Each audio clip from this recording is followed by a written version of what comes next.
Bonjour à tous et bienvenue dans ce nouveau format que l'on met en place pour le prix littéraire de l'imaginaire Booktubers App, le PLIB 2019. On souhaite, avec l'équipe des organisatrices que je vais vous présenter dans quelques minutes, mettre en place des podcasts à thème que on va faire dans l'idéal une fois par trimestre. Pour nous écouter, il n'y a rien de plus simple. Il y aura un encart dédié sur le site du PLIB à www.leplib.fr, mais vous trouverez également tous les podcasts sur notre chaîne YouTube, mais également sur d'autres plateformes comme iTunes ou des applications spéciales pour les podcasts. Donc tout ça, c'est ce qu'on va mettre en place après, mais on vous donnera tout ça dans les informations dès que possible. Je suis accompagnée de Céline qui gère Booktubers App. Bonsoir, c'est moi. De Pauline de la chaîne Patatras. Bonsoir tout le monde. Donc Céline et Pauline, comme vous savez, on est toutes les trois à l'organisation avec Yannick en renfort informatique pour le prix littéraire. Et pour cette nouvelle année, nous avons deux nouvelles personnes qui viennent nous soutenir. Il y a Mégane de la chaîne La Pause Lecture. Bonsoir tout le monde. Et Colline du blog Un déjeuner sous la pluie. Bonsoir. Donc du coup pour ce premier thème, en fait, ce premier podcast, on s'est concentré sur la rentrée littéraire de l'imaginaire 2018. Dans un premier temps, on va vous parler un petit peu des livres qui nous font envie, grâce notamment au retour qu'on a eu des éditeurs qui nous ont qui nous ont envoyé leur catalogue ou alors des informations qu'on a retrouvées nous-mêmes sur les différents sites internet éditeurs.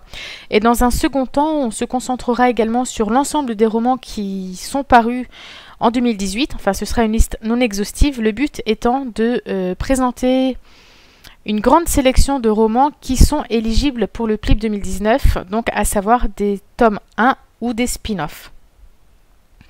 Donc on va attaquer tout de suite, hein, on va se tourner sur la rentrée littéraire.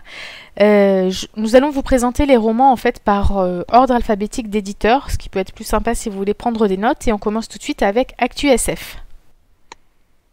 Alors oui, chez ActuSF, on a Givana de Nadia Coste. Alors moi, il m'attire beaucoup, déjà rien que par la couverture qui est magnifique. Donc ça parle d'une Feideline qui a une déesse en elle.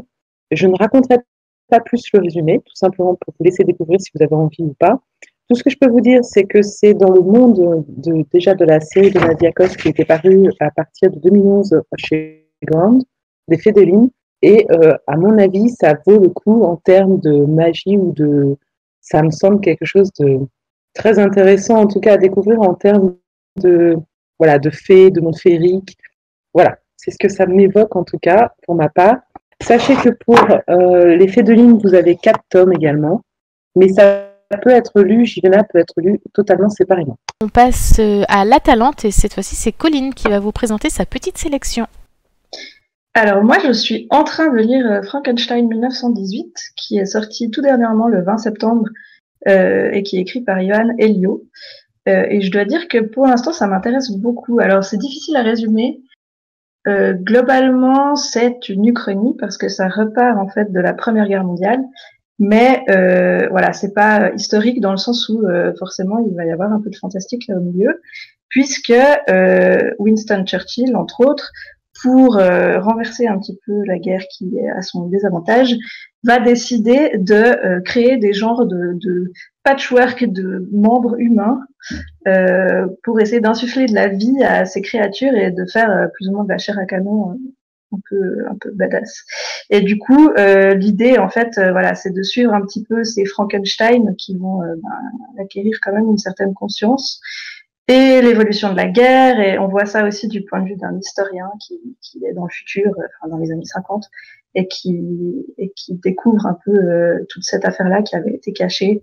Donc c'est très historique, c'est pas mal scientifique, donc faut quand même être un peu intéressé par les deux sujets, mais je trouve ça assez fascinant en fait et très décalé par rapport à ce qu'on peut trouver d'habitude dans la SF francophone. Donc je recommande pour l'instant, j'attends de finir, mais très intéressant. C'est accessible au niveau connaissances historiques et scientifiques ? Alors honnêtement, moi je suis pas experte en Première Guerre mondiale, hein, donc je pense que je zappe pas mal de références parce que c'est très très documenté, donc il s'amuse à je sais pas, par exemple, prendre un livre que Winston Churchill a écrit, mais changer un peu le titre pour que ça colle à son histoire à lui par rapport à Frankenstein et tout ça. fait beaucoup de références à l'histoire de base de Frankenstein aussi, que j'ai pas lu non plus. Donc pour dire, moi, j'ai pas forcément ces références et je trouve ça très intéressant quand même. Donc je pense que ça peut être bonus, mais c'est pas nécessaire pour aimer l'histoire. D'accord. On continue du coup sur Malboire. Oui, alors j'avais sélectionné un deuxième titre aussi chez La Talente qui s'appelle Malboire et qui est de Camille Le Boulanger et qui est aussi sorti tout dernièrement, il y a un mois à peu près. Alors celui-là, je l'ai pas lu et j'ai finalement assez peu d'informations dessus. Pour l'instant, j'ai l'impression qu'il est passé un peu inaperçu depuis sa sortie. En tout cas, ça a l'air d'être un genre de dystopie où l'eau a été contaminée pour une raison ou une autre, et du coup, il y a un peu toute cette lutte pour retrouver de l'eau potable et survivre en fait. Et ça a l'air assez sombre, ça a l'air assez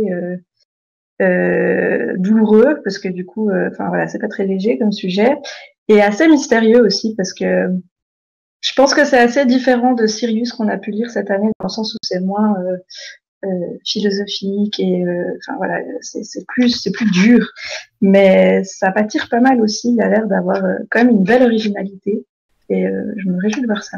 Ouais, il a l'air bien. Moi, j'aime bien. Ce qui m'avait attiré aussi dans ce titre, c'est vraiment l'aspect environnemental en fait. Je me demande comment c'est. Oui, il a l'air assez engagé ouais. Comme titre. Ouais, ça a l'air intéressant. On passe chez Castelmore avec Pauline.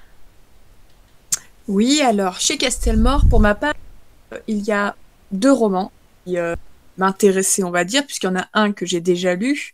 Il s'agit de AI, Ami imaginaire de Betty Piccioli, qui est sorti finalement, on va dire, au tout début de la rentrée littéraire, plutôt mi-août, fin août. On est sur une histoire jeunesse, mais bon, c'est la partie jeunesse Agelon. On est sur une histoire jeunesse avec des amis imaginaires qui vont en fait intégrer notre réalité, quoi.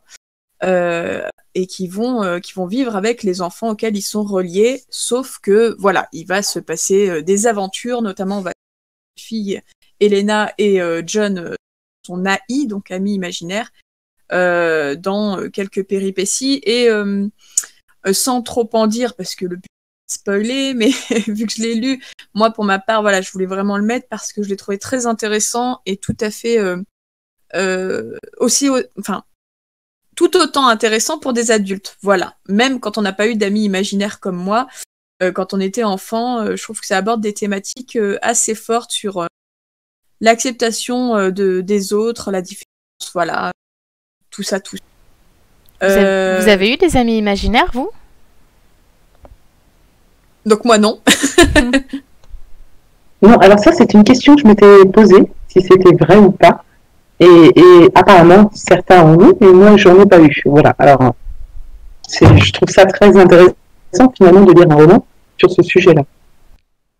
Alors, j'ai pas eu d'amis imaginaires, mais mon père me faisait croire que qui s'appelait Nicole, et du coup, je lui parlais des fois. C'était l'ami imaginaire de ton père. C'est ça. Excellent.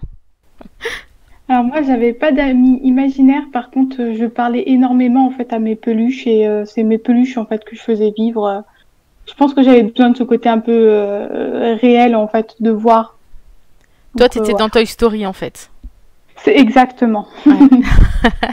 Bah moi, j'avais une amie imaginaire, mais vraiment, très lambda quoi. C'était juste une fille de mon âge qui s'appelait Camille et qui apparaissait de temps en temps. Mais c'est pas aussi puissant, hein, la présence n'est pas aussi puissante que dans Ami imaginaire que j'ai aussi lu et où là il y a un lien très très fort avec l'enfant et l'ami qui est créé. Tout à fait. C'est très sympathique comme histoire, moi j'ai beaucoup aimé aussi. Donc chez Castelmore, on a alors un roman qui sort en octobre, donc le 17 octobre d'ailleurs, qui s'appelle Au service de Sa Majesté la Mort, tome 1, de Julien Hervieux. Alors, en faisant quelques recherches, je me suis rendu compte qu'en fait, il s'agissait, alors pour ceux qui connaissent, d'un blogueur qui est très connu sous le nom de l'Odieux Connard, mais là, rien à voir avec ce qu'il fait sur son blog, puisque c'est un roman jeunesse qui se passe à Londres, dans la société victorienne, avec une jeune journaliste je pense que ça va parler un peu de féminisme, à mon avis, un petit peu, parce qu'on nous dit en gros que qu'elle est obligée de passer par un autre journaliste homme pour pouvoir écrire, parce que en tant que femme, elle n'a pas le droit. Et en fait, il se trouve qu'il va se faire tuer et que elle aussi. Et quand elle va se réveiller, parce qu'elle va se réveiller après être morte, elle va rejoindre les rangs de la mort. En gros, je pense, de ce que je vois au niveau de la couverture et de l'histoire, qu'elle va devenir une faucheuse et que du coup, elle va traquer ceux qui cherchent à ne pas mourir, en fait, tout simplement. Alors, je pense que ce sera un peu différent de la faucheuse qu'on a eu à lire en finaliste cette année, parce que, à mon avis, la faucheuse de Neil Shusterman n'était absolument pas fantastique, clairement. On était sur une utopie. Là, on est sur quelque chose de fantastique. Qu'elle est morte et qu'elle rejoint les rangs d'une armée, les rangs des faucheurs. Ça a l'air super sympa. Ouais, moi, franchement, il me donne très très envie. J'avoue que c'était la couverture qui m'a un peu tapé dans l'œil. Et puis, quand j'ai lu le résumé, je me suis dit que ça pouvait être très sympa. Ouais. Donc après, j'ai peur que les gens s'imaginent que ça va être la même histoire. Mais franchement, je pense qu'il n'y aura rien à voir déjà en termes d'époque. On est dans le passé, puisqu'on est au 19e siècle. Et puis, je pense que ça va aborder sûrement d'autres thématiques. Voilà. À voir. En tout cas, moi, je le garde à l'œil, celui-là. Ouais, pareil. Parce qu'en plus, connaissant l'humour grinçant de l'odieux connard, je pense que ça peut être sympathique à découvrir aussi. C'est ça. À voir un peu dans ce genre d'exercice en littérature jeunesse. Ouais. Super. Aux éditions du Chat Noir, Pauline, tu peux continuer. Là, on est sur un livre où on était trois on est trois déjà parmi le groupe avoir très très envie de le lire. Oui, donc Comment le dire à la nuit de Vincent Tassi. Vincent Tassi qui avait eu alors un livre présélectionné cette année, c'était Effroyable porcelaine, lisez-le si vous l'avez pas lu, il est top. Oui. Et donc Comment le dire à la nuit, il vient de sortir, je crois, mi-septembre. Moi, je l'ai reçu. Je vous avoue que là, il me fait de l'œil plus. Alors, le résumé, sincèrement, je trouve qu'il dit pas grand-chose. Je pense que ça va être un conte un peu gothique. Voilà. Mais au-delà de ça, je saurais pas trop expliquer. Voilà, on est sur une dame qui vit seule dans un château. Elle ne peut pas mourir et en fait elle va enlever un garçon aux cheveux blancs parce qu'elle a envie de vivre une histoire d'amour qui traverse les siècles. Enfin, c'est ce qu'on nous dit dans le résumé et franchement je trouve que ça en dit très peu, mais justement c'est comment dire, en plus quand on connaît la plume de Vincent Tassi, ça donne vraiment envie de se plonger dans ce bouquin pour voir un peu ce que ça va donner. Surtout que, à mon avis, ce sera bien plus que juste une histoire d'amour. Voilà, je pense que ça va être une histoire gothique. En plus, la couverture est trop belle, mais ça en dit pas grand-chose. Ça en dit pas grand-chose. C'est vrai que quand on voit, moi du coup j'ai profité du PLIB 2018 pour découvrir Effroyable porcelaine cet été et ça m'a bluffé complètement en fait. Il a une plume mais absolument magnifique. Et surtout, Effroyable porcelaine, alors on va pas en parler, mais très rapidement, le thème qui est abordé dans ce livre, qui est destiné à la jeunesse, pour moi c'était du jamais vu en fait. Il a osé quelque chose, il a osé faire passer un message qui était hyper percutant. Oui, et en sachant que donc bien faire la différence, Effroyable porcelaine était effectivement dans la collection Chaton hanté des éditions du Chat Noir d'ailleurs, donc l'édition, la collection jeunesse. Là, on est sur la collection Griffes sombres. Donc ça veut dire des récits fantastiques ou gothiques avec de l'étrangeté, de la noirceur. Donc on n'est pas du tout sur, pour ceux qui auraient lu Effroyable porcelaine, qui auraient peur encore de retrouver de la jeunesse, je pense que là on n'est plus dans la jeunesse, quoi. Vraiment sur quelque chose de plus adulte, entre guillemets, en tout cas plus mature. Absolument. Donc pour Comment le dire à la nuit, il faut savoir que donc je l'ai reçu en service presse aux éditions du Chat Noir, dans une box un peu spéciale où on avait quelques petites surprises. Alors il y avait notamment des petites fleurs de cerisier. Ensuite il y avait une sorte d'interview, une sorte de fausse interview d'une d'une directrice d'une maison d'édition, d'une éditrice, d'une maison d'édition de romance. Tout ça, je voyais pas trop pourquoi, surtout qu'à ce moment-là, je ne savais pas pour quel roman c'était, parce que la box m'a été envoyée par surprise. Du coup, j'ai ouvert le premier livre, parce qu'il y avait 2 livres. Et le premier livre, c'était une romance de Barbara Cartland. Alors, je suis pas sûre que tout le monde connaisse, parce que Barbara Cartland, ça date quand même un petit peu. Je sais même pas si elle a encore... Enfin, c'est vrai, je sais même pas si elle a encore... Mais quoi qu'il en soit, en gros, c'est de la romance à l'ancienne, vraiment à l'ancienne, très à l'eau de rose, quoi. Très rose, surtout que là, c'était un ouvrage, un roman qui date des années 70-80.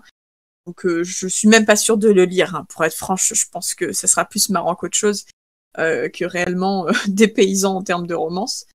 Et du coup, je voyais pas trop le lien, surtout quand après j'ai ouvert le livre Comment le dire à la nuit. Clairement, de ce qu'on m'a dit, je comprendrai quand j'aurai lu le roman de Vincent Tassi. Voilà. Donc je suppose qu'il y a quelque chose il y a quelque chose autour de la romance. Est-ce que la femme dont on nous parle dans le résumé est une grande fanat de romance, puisqu'on nous dit qu'elle veut vivre une romance à travers une romance qui dure à travers les siècles? Est-ce qu'elle lit des Barbara Cartland à tout va? Peut-être.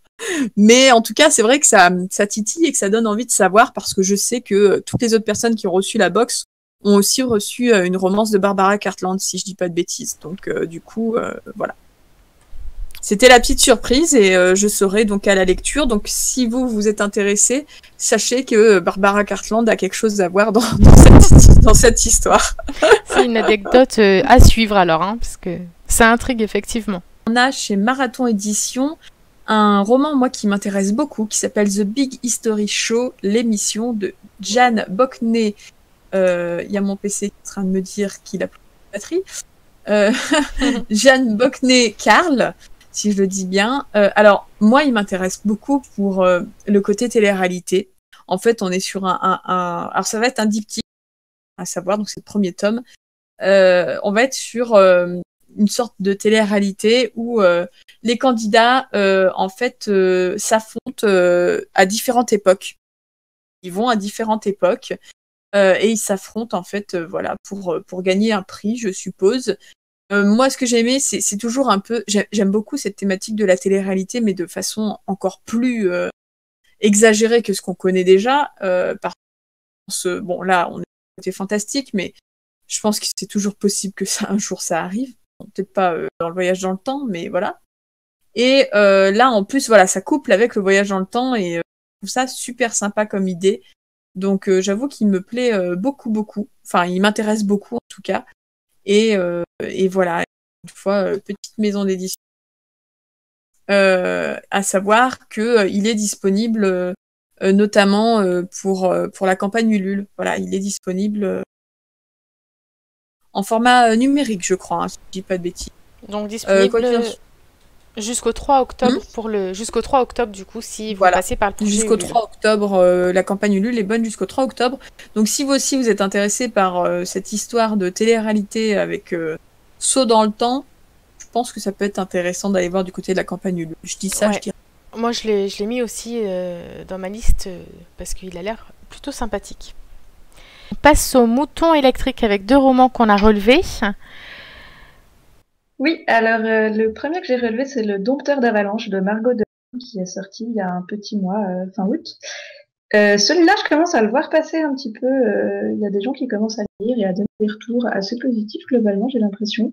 Il m'intrigue beaucoup parce que, au-delà de la couverture que j'aime déjà beaucoup, il se passe un peu dans un univers qui apparemment fait penser à Miyazaki, puisque on est dans un truc très montagnard avec un jeune garçon qui fait guide un peu pour les touristes qui veulent marcher dans la montagne et qui découvre qu'il arrive à provoquer des avalanches.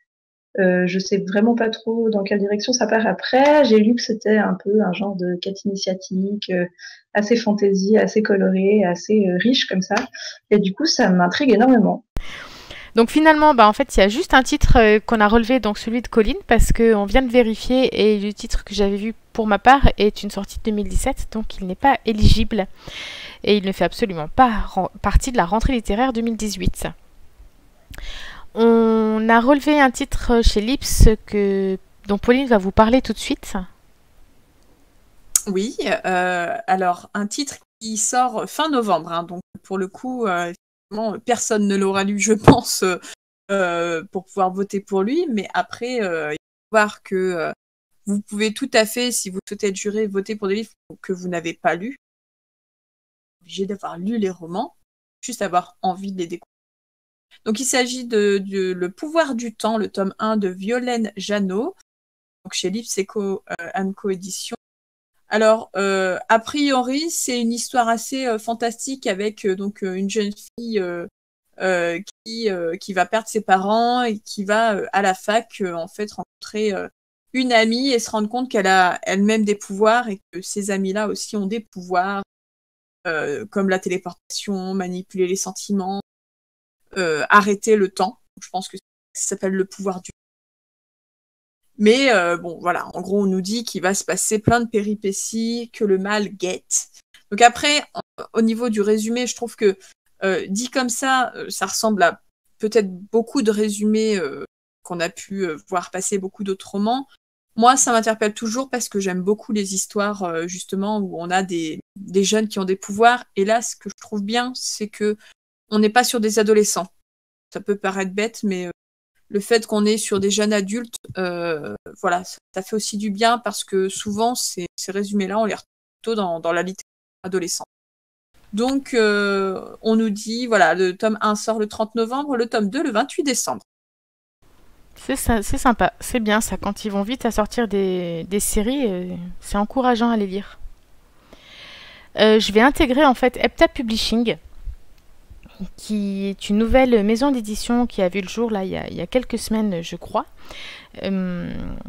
qui ont sorti donc leur premier roman ces jours-ci qui s'appelle Traqué. C'est une histoire de Marina Joy Sharp et c'est une histoire d'ange. C'est un tome 1. Apparemment, je crois qu'elle avait été connue sur des plateformes genre Wattpad.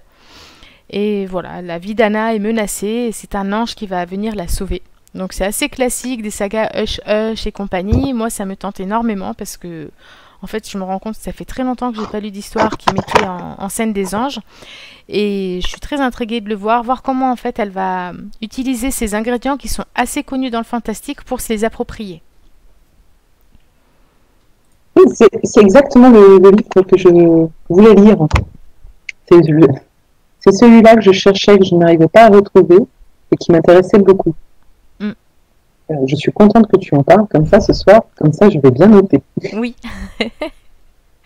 Chez Le Petit Caveau, il y a Immortel qui sort en septembre. Qui est sorti en août, pardon. Ouais, qui est déjà sorti, qui est sorti aussi bien en papier qu'en book. Donc de Annabelle Blangier, donc aux éditions du Petit Caveau. On est sur de l'urban fantasy, vampire, mais en même temps, pour ceux qui ne connaîtraient pas, voilà. Les éditions du Petit Caveau, ils sont spécialisés dans le vampire. Hein. Je crois que quasiment toutes leurs parutions autour du vampire. Après, voilà, ça va de vampire plus soft au vampire plus dandy, etc. Là, on est sur l'urban fantasy, donc ça se passe à notre époque, et avec une jeune fille en fait qui est fille d'inspecteur, en fait, voilà. Ils sont dans une ville où il y a des meurtres sanglants qui ont lieu.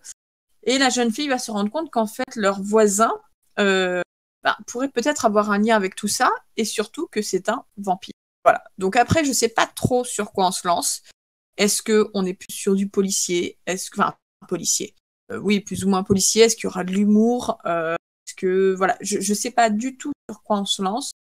Moi, je me dis que ça peut être bien sympa, une petite histoire de vampire. Voilà, ça permet aussi de présenter peut-être un peu cette maison d'édition pour ceux qui aiment le vampire. Alors, quand je dis aime le vampire, attention, je mets des guillemets, mais moi-même, je les ai lus et je les ai aimés. C'est pas forcément Twilight, quoi. C'est-à-dire que le vampire, ça va au-delà de ça. Il y a plein de façons différentes d'écrire des histoires de vampires, et justement aux éditions du Petit Caveau, on a tout ça. Donc voilà, Immortel, on est a priori sur une histoire de vampires dans notre époque, et la couverture est juste sublime. Voilà, je suis désolée, c'est purement comment dire, superficiel, mais je trouve la couverture sublime. Ouais, j'approuve. Ah, et du coup, vous êtes tous obligés d'aller voir sur Internet à quoi ressemble la couverture. Ouais, ça a l'air plutôt chouette tout ça. Hein. Ça va faire du mal à nos pales hein, et à nos wishlists, je vous le dis. Hein. Chez Plume Blanche, il y a un livre qui nous plaît beaucoup, c'est Rosen de Laetitia Danaé. Donc, Rosen Kaplan, c'est le livre de Plume Blanche édition, écrit par Laetitia Danaé. Alors, il faut savoir que Laetitia Danaé vient de Antony à Paris, enfin en région parisienne.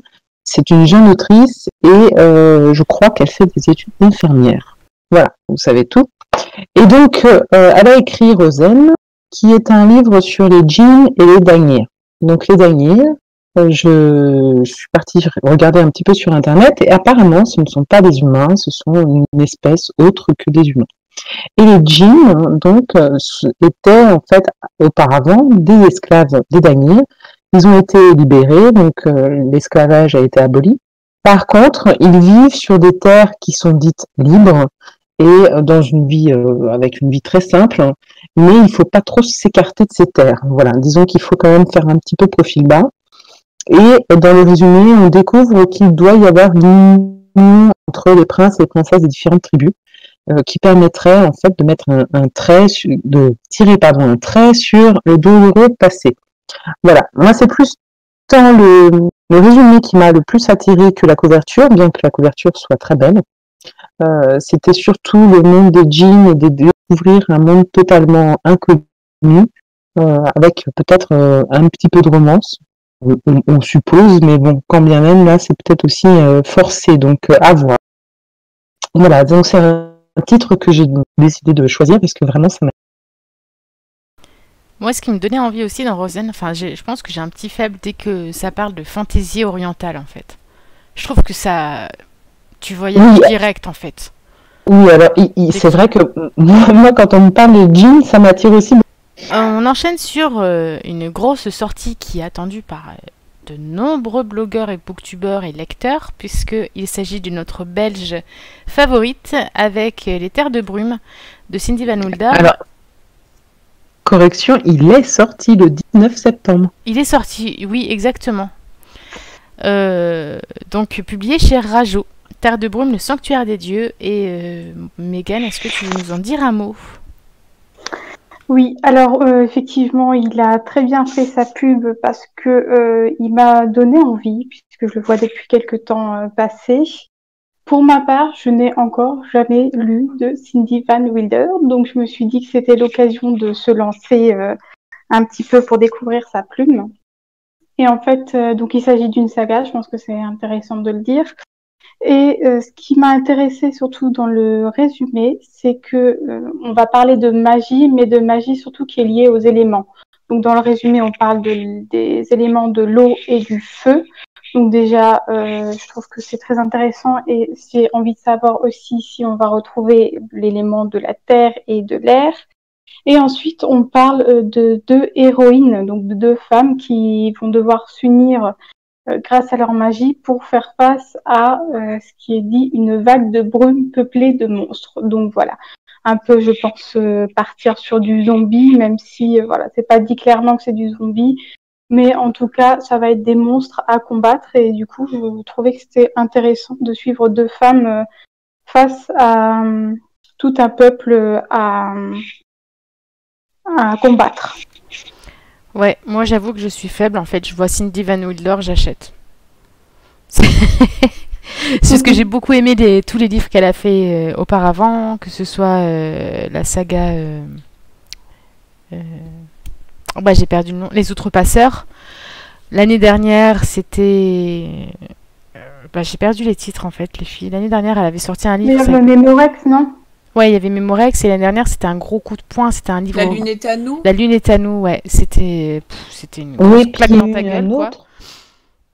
Oui, La Lune est à nous était top. Ouais. Il y a eu un autre aussi qui a été, qu'elle a sorti, le, le titre m'échappe, mais je l'ai lu en une nuit et j'ai pleuré. Voilà, autant que La Lune est à nous d'ailleurs. Ouais. Mais je ne sais plus, c'était Mulberry Tree. Ah oui, qui a l'air super bien. Oui, oui, c'est plutôt un Oui, type de alors novella, je crois, non? oui, tout à fait, c'est vraiment pas un. Voilà, c'est vraiment une novella, ça se lit très vite. Moi, je pense que j'ai dû le lire gros maxi en 1h40 Mm. et je lis pas rapidement, hein. Et vraiment, ça a été un moment très touchant. Comme dans beaucoup de ses livres d'ailleurs, elle a une façon d'écrire, donc vraiment Terre de brume, forcément, on ne peut que vouloir la voir. Voilà. Et si vous connaissez pas, allez jeter la couverture aussi, si vous faites partie de la team superficielle des couvertures, parce qu'elle est à tomber par terre. Oui, je confirme.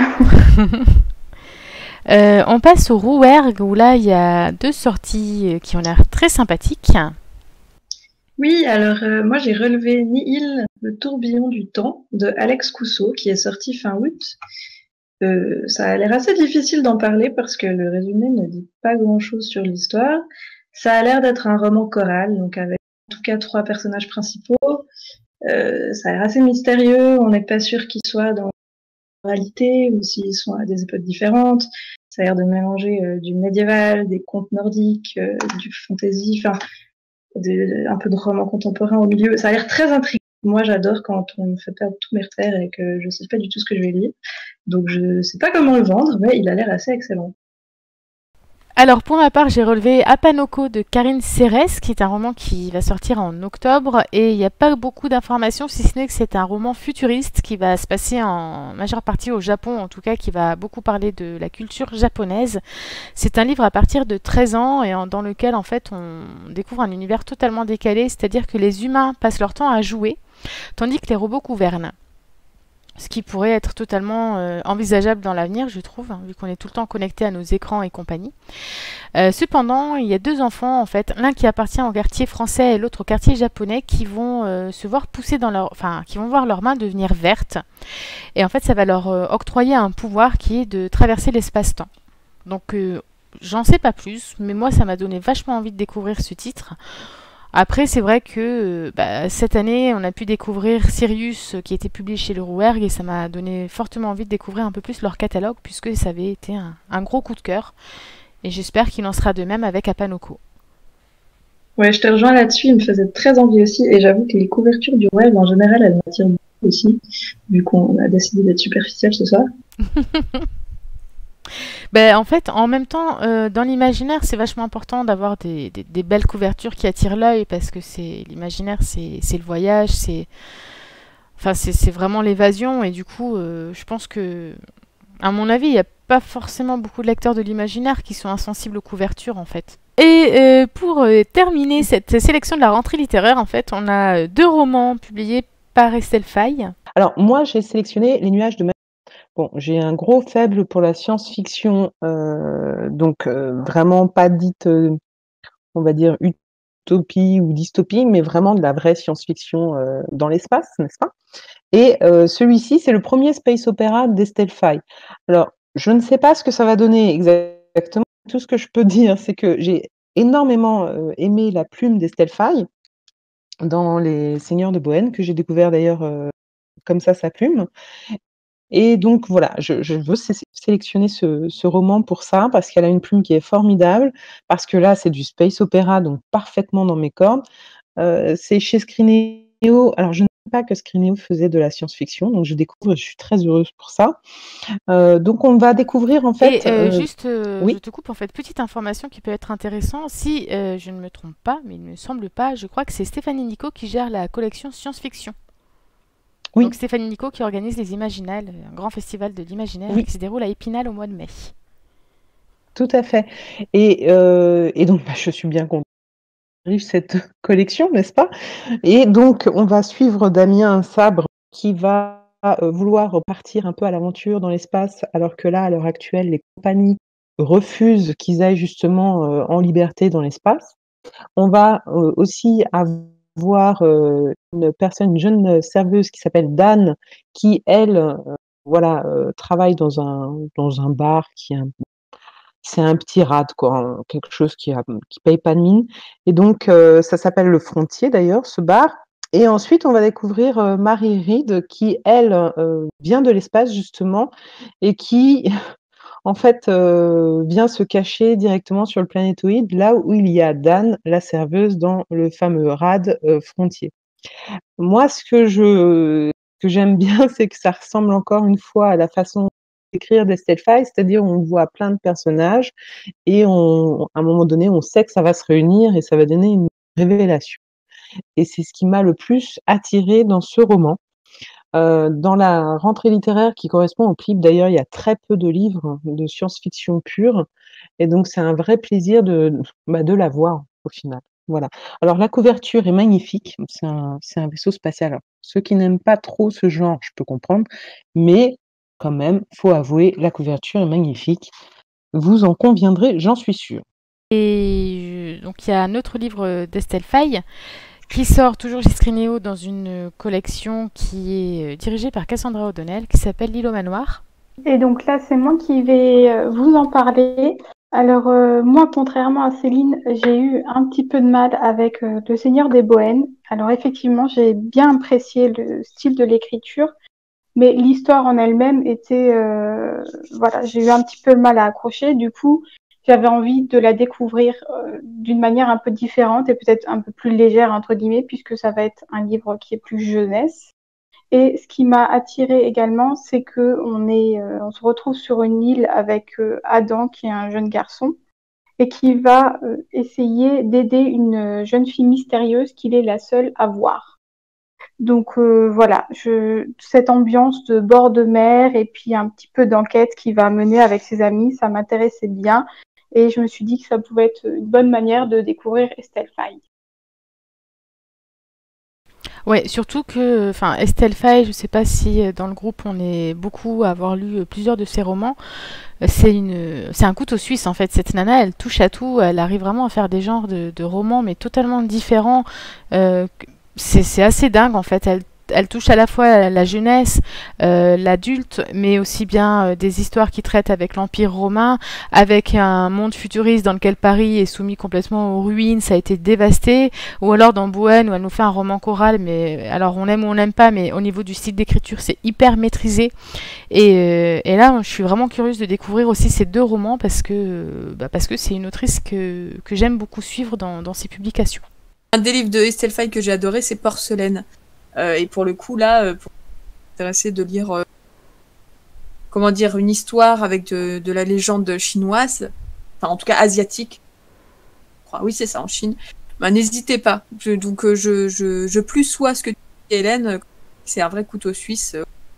Elle aborde toutes les époques et tous les pays.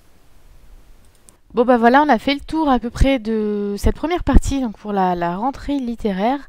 On peut regarder en fait grosso modo qu'on a beaucoup de romans fantasy qui ressortent, plusieurs romans de fantasy qui ressortent.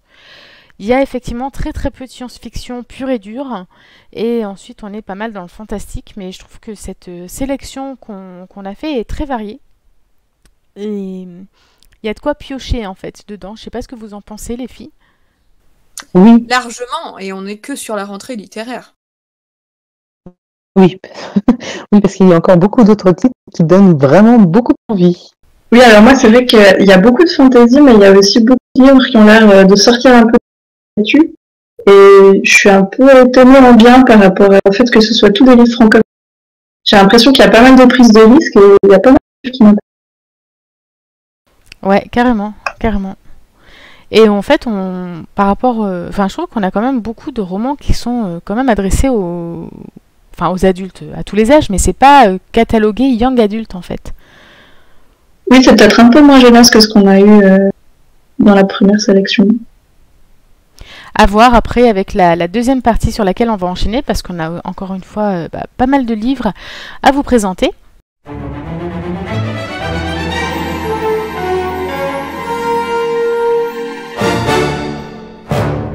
On On enchaîne maintenant sur la grosse partie, on va dire, des romans qui ont été déjà publiés, qui nous font de l'œil ou qu'on a déjà lu. On va essayer de passer un petit peu plus vite en fait sur ces titres parce que je pense que pas mal de vous peut-être les connaissez déjà. C'est vraiment pour donner une idée un peu non exhaustive de tous les romans qui sont parus tout au cours de l'année dans les différents genres de la SFFF. Et on reprend encore une fois par ordre alphabétique d'éditeurs. Et on commence donc avec Entre Trolls et Ogres de Marie-Catherine Daniel chez Actu SF. Oui.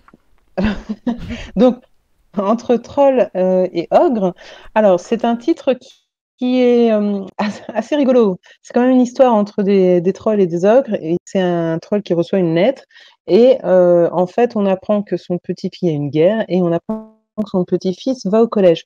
Moi, c'est ce qui m'a le plus fait rire. Donc, je me dis, oh, ça risque d'être intéressant. Un mélange entre la vie réelle et de la pure fantaisie. Voilà, donc je le recommande. Au Diable Vauvert, moi j'ai un livre qui me fait énormément envie. Je crois que c'est une de mes plus grosses envies de cette année et que je pense me faire peut-être offrir à Noël. Il s'agit du cycle de Sif, l'enfant de poussière de Patrick Dudet. Alors c'est un premier tome, il paraît qu'il va y avoir 4 tomes qui vont sortir et en fait c'est un roman initiatique, on est dans de la fantaisie assez classique. On va suivre un jeune garçon qui s'appelle Sif, qui est un orphelin, qui va servir un petit peu au gouvernement de pion, il va faire quelques missions jusqu'au jour où il va être accusé d'un meurtre et il va décider de s'enfuir, de passer la frontière et là eh ben, c'est le grand mystère et c'est ce qu'on va découvrir à travers ces quelques 600 pages. Ensuite, chez Brajlon, moi j'ai Calam, le tome 1, Les deux visages de Paul Béard, qui m'attire pas mal. C'est Eliandra du blog Monde d'Eliandra qui me l'avait recommandé. Ça a l'air d'être de la fantaisie assez classique aussi dans le style. Du coup, je sais pas trop de quoi ça parle. Ça a l'air quand même de parler un peu de la condition de la femme. Un truc assez épique. Je me réjouis de voir ce que c'est. Je plus sois. Il m'intéressait beaucoup, Calam aussi. Vraiment, et j'en ai entendu beaucoup de bien. Ouais, moi aussi, justement. Ouais. Sinon, après, on passe au du Chat Noir. Alors, on a Les Orphelins du Sommeil de Pascaline Nolo. On est sur un roman jeunesse qui est dans la collection Chaton Hanté. Donc, alors moi, je l'ai déjà lu. J'ai trouvé très sympa. On est sur du fantastique. Dans une sorte d'école où on a des enfants qui ont tous des problèmes de sommeil, mais voilà, avec des explications un petit peu bizarres. Et j'ai trouvé que c'était très sympa. C'est un peu, c'est des aventures avec un groupe d'enfants et c'est pas mal pour retomber en enfant. Et sinon, le deuxième que je n'ai pas lu, mais que je lirai, c'est sûr, puisque je l'ai dans ma pile à lire, c'est Pandemonium de Aurélie Mendoza, qui est sorti en février, comme Les Orphelins. Là, on est sur un roman avec une thanatopractrice. Voilà. Autrement dit, une croque-mort. Et rien que ça, moi, ça me parle. Voilà. Vous me dites, c'est un roman avec une croque-mort. Je sais pas trop, voilà. Je sais pas trop ce qu'il en est. Apparemment, ça va parler de civilisations plus anciennes. Mais voilà, c'est une croque-mort. Ça me suffit. Donc, toujours aux éditions du Chat Noir, je viens de lire La fille qui tressait les visages d'Anne Chevet. Je l'ai terminé hier soir et c'est assez incroyable. Il est sorti en juin. C'est dans un Japon un peu fantastique, mais c'est très subtil, c'est très poétique. Et en fait, ça part assez vite dans le glauque. Je préfère avertir parce que d'après la couverture, on dirait vraiment pas. Et en fait, il est glaçant, mais il est très très efficace. Et enfin, j'en dis le moins possible parce qu'il faut vraiment le découvrir, mais vraiment un gros coup de cœur de cette sélection. Oui, il faut savoir que Céline Chevet a fait ses études au Japon. Donc, c'est pour ça que, à mon avis, le réalisme de l'ambiance vient de là. Et elle a une grande adoration pour tout ce qui est un petit peu, effectivement, glauque. Voilà, donc elle met beaucoup de ce qu'elle aime dans son roman. Oui, et ça se sent vraiment parce que, enfin, vraiment, on m'aurait dit que c'était très, j'aurais cru sans hésitation, quoi. C'est vraiment très, très, très typé. Oui. Ensuite, toujours aux éditions du Chat Noir, j'ai aussi relu Le sang maudit de Bettina Nordet, qui est sorti en avril. J'ai assez peu d'informations sur le scénario, mais c'est de nouveau fantasy un peu épique avec des assassinats, des histoires de cour. J'ai vu beaucoup de chouettes retours et on me donne assez envie. Et à voir. Toujours au Chat Noir, moi j'avais vu la sortie en février de Nox d'Héloïse Tang. C'est un livre qui a l'air... la couverture déjà, moi je la trouve absolument magnifique. Et c'est une histoire qui... ça a l'air de conter plusieurs choses en fait, parce que je vois que ça parle un peu de sorcières, de fantômes, voilà, de lieux un peu hantés dans un asile. Ça a l'air d'être à la fois glauque et en même temps poétique, je sais pas, voilà, un peu gothique. Je sais pas trop comment l'expliquer, mais il m'attire énormément. Ça a l'air vraiment d'être une belle histoire, mais qui fait quand même frissonner. Et je sais pas, j'imagine une histoire un peu maudite derrière tout ça. Ça m'intrigue énormément. C'est original aussi, hein. Moi, chez Critique, je l'ai acheté aux Imaginales. C'est l'Empire du Léopard de Emmanuel Chastelière. C'est un one-shot, une bonne petite brique, hein, comme on a l'habitude de faire à Critique. Et en fait, on est dans un environnement plutôt colonial. Il y a un monde en fait qui a été colonisé il y a plus de 6 ans. Donc depuis, ce sont ces forces du Coronado qui règnent en main de maître jusqu'au jour où malheureusement, malheureusement ou pas, hein, mais leurs ressources s'épuisent et ils vont devoir s'allier avec le seul petit empire, le seul petit coin en fait de cette terre qui n'est pas colonisée et qui est l'Empire du Léopard. J'en sais pas plus, mais en tout cas j'ai beaucoup d'espoir sur ce livre parce que j'avais déjà beaucoup aimé La plume d'Emmanuel Chastelière dans Le Village, paru chez les éditions de l'Instant en 2016. Et des hommes de Thomas, alors je ne sais pas du tout si on dit Géa ou Géa, je dois être franche. Pour ma part, j'ai acheté son roman aux Imaginales. Ça me donnait vraiment très envie, j'ai l'impression que c'est plutôt de la fantaisie assez classique dans le genre. Mais je sais pas pourquoi.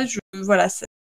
Bon, on a un sorcier, on a un guerrier, on a différentes personnes qu'on va suivre. Et ouais, je pense que ça peut être pas mal. On me l'a beaucoup recommandé aussi. Je crois qu'il est très très bien, qu'il est pas du tout manichéen, et qu'il est très sympa à suivre. Oui, voilà, c'est vrai, effectivement. J'ai entendu dire que on n'a pas un héros ou des méchants d'un côté, quoi. Vraiment un héros un peu anti-héros, quoi. Chez Curiosity, donc c'est une toute nouvelle maison d'édition, les éditions Curiosity. On a un roman qui est sorti au mois de mars, qui s'appelle La Cité des Surhumains. On est sur, en fait, apparemment un roman choral, et dans une cité où sont parqués, on va dire, des surhumains, des super-héros. Sauf qu'en fait, il va y avoir une situation de crise, et finalement, j'ai l'impression que les super-héros, les surhumains, ne sont peut-être justement pas tant héros que ça dans cette histoire-là. Donc c'est de Jérémy Leroyer, je sais pas du tout ce que ça va donner. En tout cas, ça me donne bien envie, et voilà, c'est une toute nouvelle maison d'édition imaginaire également. Donc, nous avons chez Gulfstream Erreur 404 de Agnès Marot. Alors, ce roman attire beaucoup parce que dans IRL, c'est dans le monde de IRL, mais c'est pas du tout dans la même histoire. On m'a confirmé. Donc, faut pas s'attendre à quelque chose de Big Brother. C'est quelque chose de différent. Par contre, moi, ce qui m'attire beaucoup, c'est parce que dans IRL, elle avait eu une plume assez parfaite sur le monde futuriste. Et ça m'avait vraiment beaucoup plu. Et donc voilà, Erreur 404 à découvrir. Je suis sûre qu'il va être bien. Bon, Erreur 404 me donne envie parce que oui, effectivement, c'est dans le même monde et en fait, ça parle de jeux, j'ai l'impression que c'est de la réalité augmentée ou de la réalité virtuelle, hein, enfin un mélange comme ça. Et j'avais beaucoup aimé la structure. J'ai commencé à le feuilleter en fait et c'est très rigolo. Genre la première partie, c'est pas le prologue, c'est un tutoriel. Et je trouve que c'est hyper audacieux de lancer un livre comme ça. Et ouais, j'en attends beaucoup en fait de ce livre-là. J'espère qu'il me plaira aussi. Alors, pour l'avoir lu, et pour avoir lu IRL, comme ça je donne une précision, effectivement, il peut, sans souci, sans avoir lu IRL, il y aura, il y a forcément, vu que c'est dans le même monde et que ça se passe quand même quelques années après ce qui se passait dans IRL, il y a quelques petits passages où on parle de ce qui s'est passé, mais ça n'empêche pas la bonne compréhension, en fait. Pour moi, voilà, ça n'empêchera personne de comprendre l'histoire de manière générale, même sans avoir lu IRL. Après, voilà, là où dans IRL, on était sur les Sims en version exagérée, on va dire, voilà, futuriste. Là, on est sur plutôt le genre de jeu comme Pokémon Go, en fait. Alors, bien sûr, c'est très différent. C'est très différent, mais voilà. Tu parlais, Hélène, de réalité augmentée. Voilà, on est un peu sur ce genre-là. Oui, c'est en plus la structure qu'elle avait d'ailleurs dans Irréel. Elle avait un type de technologie qui est assez bluffante dans sa façon de l'écrire. Donc voilà, j'en attends moi aussi beaucoup et je l'ai depuis longtemps dans ma palle et j'ai hâte de le commencer. Oui, alors Jingo, paru chez Gulfstream dans leur collection Électrogène, c'est un roman qui est sorti en février. Sarah Cohen-Scady, je crois d'ailleurs déjà, c'est l'auteur de Max. Une histoire qui avait eu pas mal de succès, alors il me semble, hein, confirmez-moi les filles si je dis juste ou pas. Et ça, c'est un roman dystopique. En fait, dans ce monde, on découvre qu'il y a deux cités qui s'affrontent, en fait, la cité bleue et la cité blanche. Il y a une cité, en fait, où j'arrive pas à expliquer ce livre, en fait, c'est une catastrophe. N'hésite pas à m'aider, Colline, si tu y arriveras mieux que moi. Pour l'avoir lu, ça va être très compliqué d'expliquer l'histoire, hein. Très sincèrement. Ouais, en fait, moi, ce qui m'intéresse, c'est le lien par rapport à l'enfant. En fait, on va suivre cette femme qui veut avoir un enfant, mais ce droit lui est refusé. Donc, du coup, elle peut adopter, sauf que les enfants orphelins sont apparemment très difficiles à élever. Ils sont assez particuliers. Mais je ne sais pas comment, d'après ce qui est marqué dans le résumé, en fait, elle va être à la tête d'une rébellion. C'est ça? En fait, ouais, mais tu vois, le résumé en dit beaucoup, moi. En fait, à la base, il faut savoir qu'il y a eu des années auparavant une sorte de révolution numérique et des personnes qui ont décidé de couper court à tout toucher à la technologie, ce qui a entraîné, donc au début de l'histoire de Jingo, en gros, deux cités. La cité principale, la plus riche, c'est ceux qui sont ultra connectés. Ultra connectés, c'est l'intelligence artificielle qui les aide à faire tout dans leur vie. Même l'amour d'ailleurs. Et la cité un peu, c'est pas des esclaves, mais bon, on va dire les ouvriers, voilà, qui est la cité bleue, où eux ne sont pas connectés du tout. Voilà. Tous ceux qui font les petits boulots que personne ne veut faire. Et en fait, on va suivre effectivement une femme qui a un souhait d'avoir un enfant. Voilà, ça touche vraiment à la thématique de la maternité. Et en fait, ça lui est refusé, voilà, tout simplement. Ça lui est refusé, des raisons. Et la seule chose qu'on lui accepte, c'est d'adopter un enfant. Mais on sait, voilà, comme tu dis, Hélène, que les enfants sont très spéciaux, très très spéciaux. Et c'est tout autour de cet enfant que l'histoire va se tourner, de comprendre qui il est et pourquoi en fait c'est aussi dur et donc les dessous aussi entre ces deux cités. Ouais, ça a l'air d'être assez poignant en fait. Enfin, moi je l'envisage comme ça et j'ai l'impression que l'univers est vachement bien construit. C'est glaçant parce qu'on se dit que ça pourrait vraiment arriver, très sincèrement. D'accord. Chez Mots en Flow, alors c'est une maison d'édition que je ne connaissais pas, mais j'avais suivi un petit peu l'aventure d'écriture de Johanna Marines, je ne sais pas comment on dit, qui est également booktubeuse sous la chaîne A Book Around the Corner, qui a écrit Astronomie. C'est un livre. En fait, j'ai pu lire quelques extraits quand on avait participé toutes les deux à NaNoWriMo. En fait, on était dans la même cabine. En fait, faut savoir, le NaNoWriMo, on se retrouve souvent à 10 personnes dans une cabine et on échange, on s'entraide, etc. Et j'avais adoré ce qu'elle écrivait sur ce livre et donc du coup, je suis très heureuse pour elle d'avoir appris qu'elle était éditée au mois de juin chez Mots en Flow.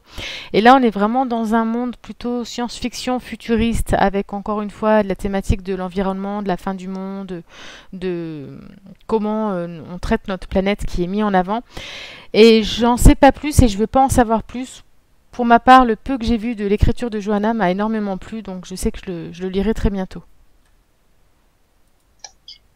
Ensuite, aux éditions La Volte, j'ai repéré un titre qui s'appelle Sousto, d'un auteur, je ne sais pas comment le prononcer, si c'est Livan ou... je sais pas, qui a l'air aussi complètement perché. J'ai l'impression que je proposerai des titres complètement perchés, mais c'est aussi un filon. Parce que je sais de nouveau pas du tout comment résumer. Ça a l'air d'être un genre d'utopie dans une ville qui est construite autour ou sous ou sur un volcan. Et donc il y a énormément de personnages différents dans plein de classes sociales, avec un peu des combats de classe, un peu. Enfin, ça a l'air de nouveau assez sombre et assez difficile à lire. Et je crois qu'il y a énormément de jeux sur la structure aussi. Je crois que c'est très très audacieux au niveau narratif. Donc moi, c'est un peu tout ce qu'il faut pour que ça m'emballe. Après, du coup, je n'ai vraiment aucune information sur le contenu. Voilà, ça a l'air d'être très spécial et très très dense, et moi ça m'emballe énormément. Ensuite, dans les moutons électriques, moi j'en ai repéré 3. En mars, il y a le roman Femme d'argile et d'osier de Robert Darvel qui est sorti. Et là, on est dans de la fantaisie ou du fantastique, je sais pas trop, parce que ça a l'air de partir d'une ambiance un peu inca avec la découverte du Machu Picchu par un explorateur. Sauf que ça a l'air d'être juste le prétexte pour partir complètement ailleurs avec des femmes qui sont effectivement faites d'argile et d'osier. Je crois que c'est à prendre au premier degré. Et je crois qu'à partir de là, on bifurque dans... et donc voilà, ça a aussi l'air assez intriguant. J'ai pas vu que des bons retours, mais ça m'intéresse quand même de voir dans quelle direction c'est parti. Et puis, j'ai aussi de Nicolas Labarre, Le camp en juin. Le coffrier dans la ville flottante. Ouais. D'accord. Ça a coupé de nouveau. Oui. Ah, c'est toujours sur les titres, je sais pas ce que je fais. Donc, Le camphrier dans la ville flottante de Nicolas Labarre, qui est sorti en juin. Et là, ça a l'air d'être un pressant au cœur d'un bateau qui fait un trajet seulement entre la France et les États-Unis, si je dis pas de bêtises. Enfin, en tout cas, un truc comme ça. Et c'est un petit peu dans le futur. Il y a l'air d'avoir une pression technologique dans le quotidien. Donc, tout le monde est tout le temps le nez devant un écran, incapable de rester concentré plus que quelques minutes. Donc, plus personne regarde de films un peu trop longs comme ça. Et là, ils sont tous enfermés dans ce bateau sans technologie, si je dis pas de bêtises. Ils vont se rendre compte de la misère qui peut avoir lieu genre dans les bas-fonds du bateau.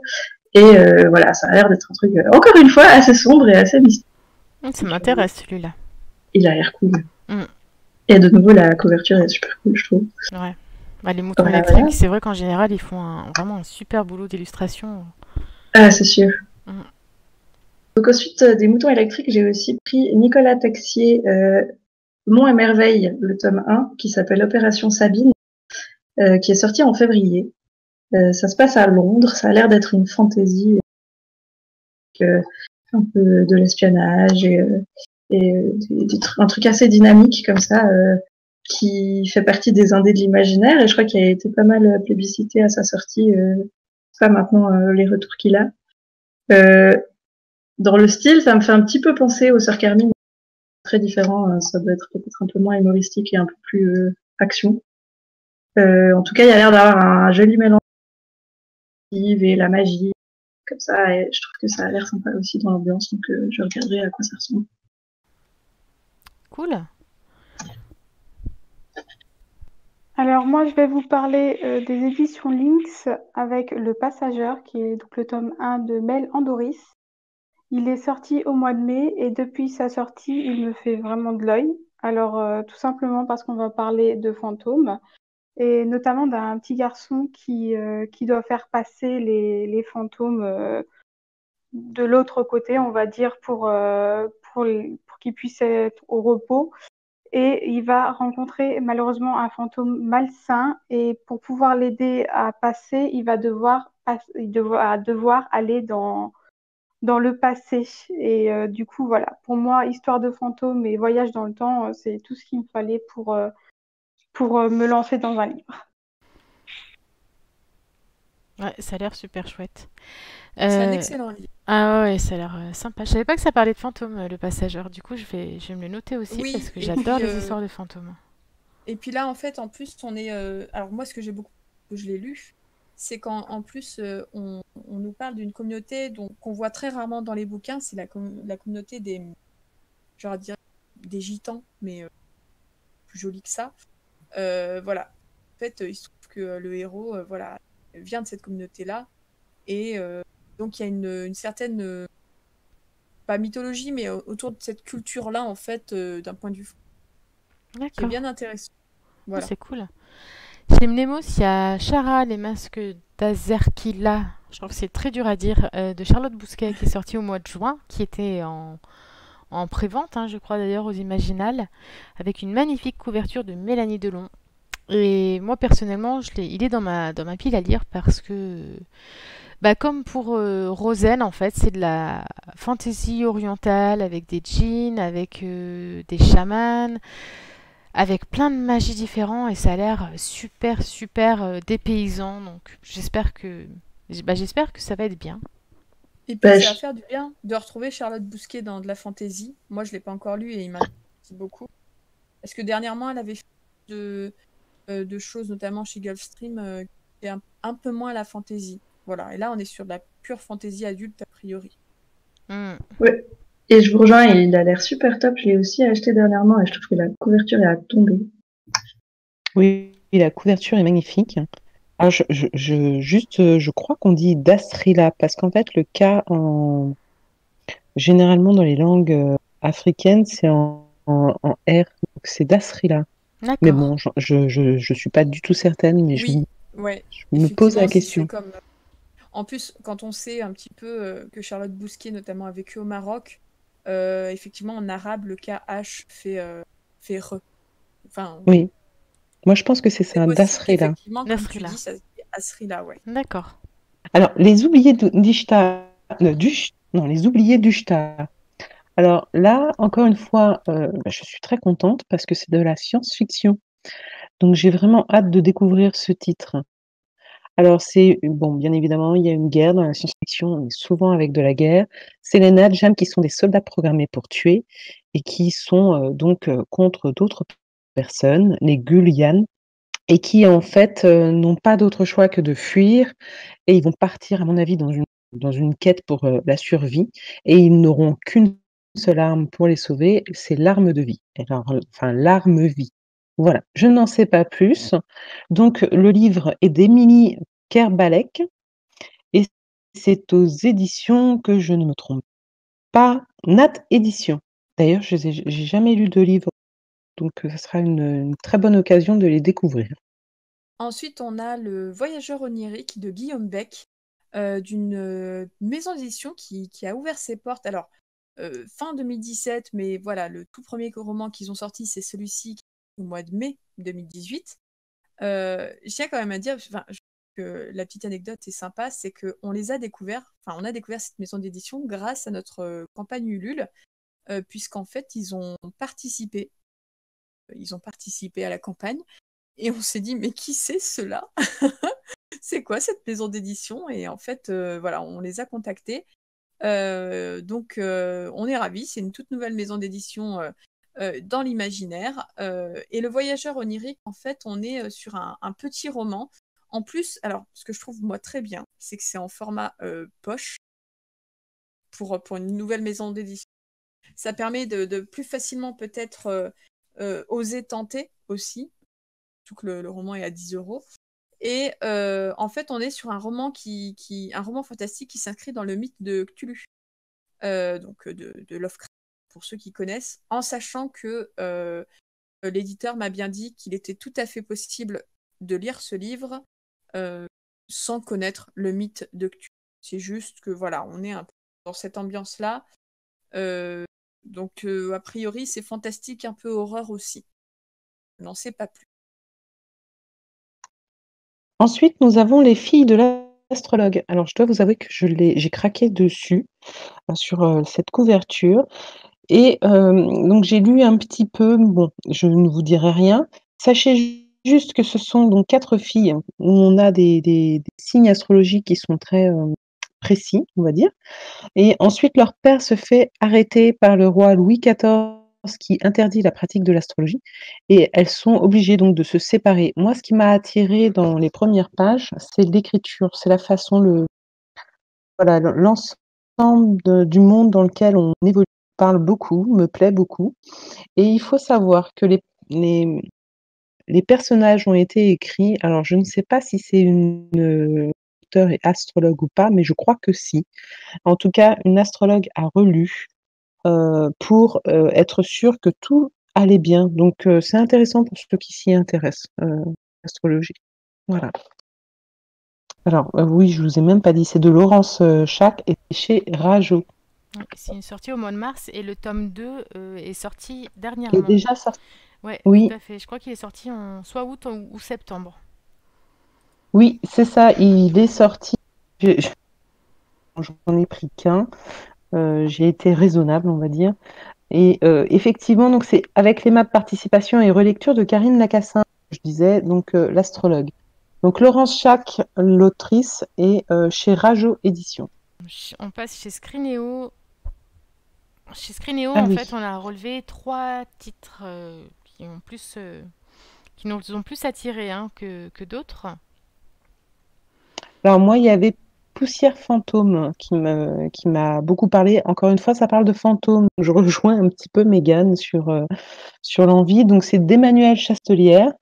Et ces histoires de fantômes. Alors, je ne sais pas trop qu'est-ce que ça va donner. En tout cas, moi, quand on me parle de poussière, c'est surtout ça. C'est percer les secrets de la poussière fantôme. C'est quelque chose que j'ai pas déjà lu en fait. Donc, c'est ce qui m'intrigue le plus dans les histoires de fantômes. C'est quelque chose de jamais vu. Donc, j'en attends beaucoup. C'est Poussière fantôme chez Scrinéo. Ouais, après, c'est de la jeunesse, donc je sais pas. Moi, je l'ai aussi dans ma pile à lire. J'ai hâte de lire. En plus, voilà, on est bientôt à Halloween et ça a l'air plutôt sympa. Je sais que ça se passe au Québec et en fait, il y a le héros qui va rencontrer une femme. J'en dis pas plus. Une femme qui est morte en 1917. En fait, j'aime pas trop lire parce que celui m'intéresse beaucoup. Pas trop lire tout le résumé, effectivement, parce que c'est des fois c'est trop. Oui, là, j'ai dit le minimum. En mars, Aurélie Wallenstein a publié son dernier roman chez Scrinéo, Le Dieu Oiseau. Donc je ne vous cache pas que ça a été un gros coup de cœur pour ma part. C'est un roman fantastique fantasy, c'est un peu compliqué de le définir, dans lequel on va suivre l'histoire de Faolan, qui est un esclave, qui va décider de participer à une compétition qui a lieu tous les 10 ans, et ce depuis 500 ans, qui consiste à mettre en concurrence en fait les différentes tribus, les différents clans avec un ou deux représentants, pour savoir qui gouvernera sur les 10 prochaines années. C'est un livre, il faut savoir quand même, avant de le lire, qu'il y a certaines scènes qui sont assez glauques, voire très gore, donc âme sensible, peut-être s'abstenir ou voilà. Si vous regardez du Walking Dead, allez-y, hein, ce sera pas aussi choquant que Walking Dead. Et moi, j'ai beaucoup aimé ce livre parce que j'ai été très étonnée. Je sais que c'est pas forcément le cas de Pauline, mais Oui. moi, il m'a emporté du début à la fin, quoi. Moi, je n'ai pas aimé, mais c'est pas tant l'histoire ou même le côté gore ou glauque, hein. C'est le personnage. C'est l'évolution du personnage que j'ai pas aimé. C'est ce que je disais dans ma chronique vidéo. Je reconnais que l'écriture est top, mais c'est du Aurélie Wallenstein. Moi, plusieurs d'elles et je trouve qu'elle a une nickel. Très prenante, mais moi vraiment, c'est très personnel en fait, hein. Ce que je disais, Ouais. c'est vraiment parce que je voulais pas que le personnage devienne comme ça, et voilà, Et oui, c'est et on arrivé. peut Donc du pas en coup, dire voilà. plus. Et moi, j'ai beaucoup aimé la façon dont elle traite son personnage, en fait. Voilà, c'est ça. Je pense que en fait, c'est vraiment d'une personne à une autre, ça dépendra en fait. Voilà. Mm. Et enfin, il y a la sortie de Floriane Soulas, Rouille. Oui, alors là, pour ma part, je l'ai rencontré donc au Salon des Imaginales. Je lui ai pris donc son livre qui était sorti au mois de mai. Et donc, il s'agit plus d'un style steampunk. Et je sais qu'elle a fait des études dans la mécanique. Donc, je me suis dit que niveau steampunk, elle allait savoir un petit peu de quoi elle parle quand il s'agit de mécanique. Et comme j'ai moi aussi fait des études là-dedans, c'est sûr que voilà, je me suis dit ça va forcément m'accrocher. J'ai du coup beaucoup apprécié. Je découvre complètement en fait ce style-là et je trouve que pour démarrer, c'est pas trop gore parce que je sais que certains steampunk sont parfois un peu plus difficiles. Mais là, avec Rouille, on est vraiment on part vraiment bien dans le steampunk et de façon assez soft, même s'il y a quelques passages quand même un peu plus difficiles. Oui, alors du coup, moi, c'est pareil, je l'ai commencé en fait, Rouille. Ce qui m'a attiré, c'est effectivement découvrir le steampunk parce que c'est un genre, moi, qui me fait énormément peur. Je ne peux pas l'expliquer. Je n'arrive pas, en fait, j'ai l'impression que c'est très complexe ou je sais pas, j'ai un blocage par rapport à ça. Mais je me suis dit qu'avec Floriane, je vais essayer. Et sur les 70 premières pages que j'ai lues, j'aime beaucoup. Et j'aime beaucoup aussi suivre l'histoire de cette jeune femme, en fait, c'est de découvrir qui est une prostituée et qui fait partie d'une maison close. Je trouve que c'est quelque chose qui est rarement traité dans l'imaginaire. Et voilà, pour l'avoir écoutée aussi en conférence ou en interview, elle s'est énormément documentée sur son époque en 1897 à Paris. Effectivement, il y a tout le côté mécanique qu'elle apporte, avec des animaux mécaniques, avec pas mal d'inventions très sympathiques en fait. Et je pense que ça va être une très très chouette découverte. En tout cas, la plume est belle. Enfin, moi, je l'ai aussi commencé. Je trouve que la plume est belle et bien structurée. C'est assez fluide en plus, c'est rapide à lire. Moi, j'ai lu quand même d'autres livres steampunk et c'est vraiment chez Florian Soulas donc, que j'ai vraiment vécu le steampunk avec les rouages, avec l'ambiance un peu, un peu mécanique. Ce que je n'avais pas lu ailleurs dans les autres titres que j'avais lus qui étaient soi-disant. Enfin, je dis soi-disant parce que voilà, c'était pas assez pour moi. Ce qui n'est pas le cas pour vous. Oui, c'est son premier roman également. Oui. Donc, moi, je vais vous parler. Alors, on a déjà parlé de Laetitia Daney dans la première partie avec Rosen, qui est sortie ou qui va sortir, c'est déjà plus. Là, je vais vous parler d'Initié, qui est un premier tome d'une saga fantasy dans le style plutôt épique, voilà, aventure épique, avec différentes créatures naturelles, une petite fille, parce que là, c'est vraiment une petite fille qu'on suit au début, qui a des pouvoirs et on se rend compte qu'en fait, elle a une certaine destinée, voilà. Faire ça comme ça, une certaine destinée. Donc vraiment, là, alors moi, je l'ai lu, hein. J'ai beaucoup aimé, franchement, c'est pas parfait, mais j'ai beaucoup, beaucoup aimé. Je trouve que vraiment, le style est très, très bon. C'est aussi ce qui me donne envie de lire Rosen, parce que l'autrice a un style plutôt sympa. Et pour ceux qui aiment la fantaisie, fantaisie un peu épique, avec différents peuples, différentes divinités, avec des pouvoirs, avec aussi le lien humain-animal. Je parle pas de métamorphe, un lien spécial entre un humain et un animal. Voilà, je pense que ça peut vraiment plaire à ces personnes-là, tout simplement. Et donc, c'est aux éditions Snag, qui est une nouvelle maison d'édition, qui a aussi ouvert ses portes cette année, si je dis pas de bêtises. Voilà, pour le moment, ils ont sorti seulement 2 romans, et il y en a un 3e qui sortira au mois d'octobre. Alors pour ma part, je vais enchaîner avec la maison d'édition que je n'arrive jamais à prononcer. Je ne sais pas si on dit Syros,